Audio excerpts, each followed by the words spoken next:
Healing itu bukan tujuan, bukan dari titik A terus ke titik Z. Tapi healing itu proses itu sendiri juga. Dan bakal menjadi perjalanan yang panjang. Dan kita harus berdampingan juga sama luka itu.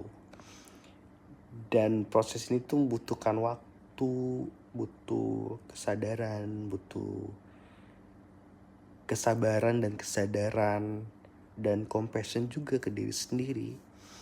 Sama aja kayak luka fisik yang membutuhkan waktu juga kan untuk sembuh dan membutuhkan obat juga.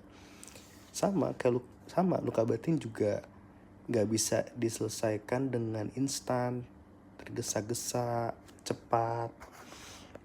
Dan kalau misalkan trigger itu datang, bukan berarti healing kita gagal atau belum selesai, tapi tentang kesadaran. Dan kayak nggak bakal sempurna deh, lebih kesadar aja.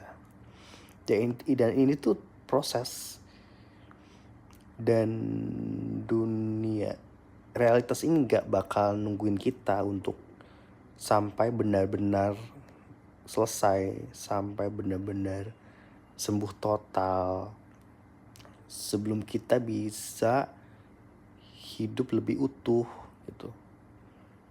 Luka yang gak disadarin akan terus datang dengan bentuk yang beda, dengan cara yang berbeda.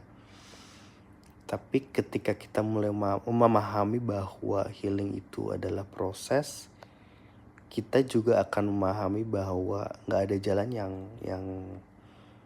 yang bagus atau gak ada jalan yang sempurna gitu. Atau tujuan akhir yang pasti untuk benar-benar tanda kutip selesai. Dan healing itu kayak terjadi ketika luka itu nggak lagi ngasih efek apapun ke kita.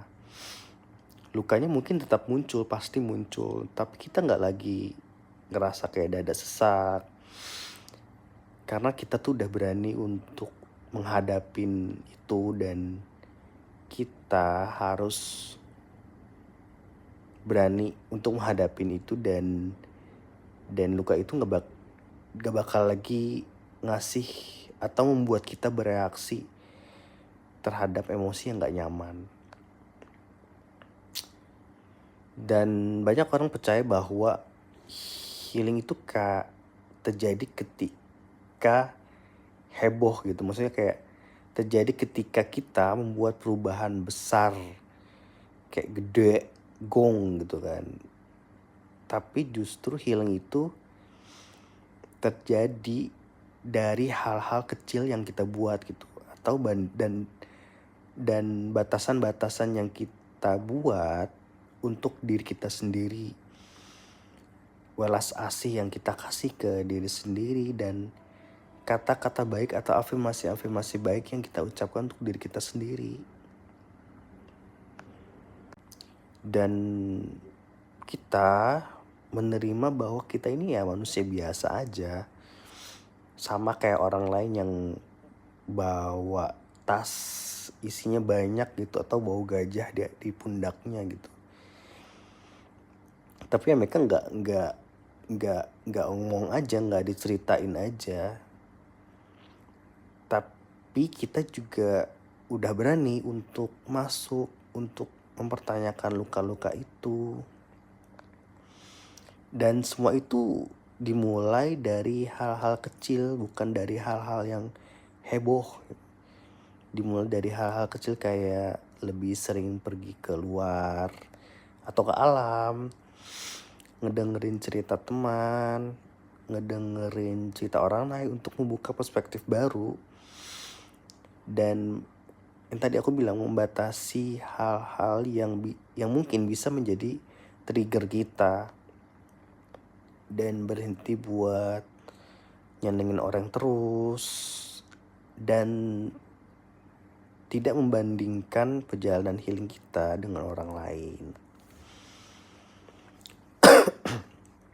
Jadi healing itu kayak kita menyadari bahwa kita adalah manusia yang gak terlepas dari luka batin, dari trauma. Tapi luka itu udah gak lagi ngatur, udah tidak mengatur, udah gak mengendalikan hidup kita. Udah kita tidak lagi bereaksi yang macem-macem gitu. Dan luka itu cuma datang, kesadaran di mana dia bakal datang gitu. Tapi cuman buat didengar aja, dipahamin dan ditemenin gitu.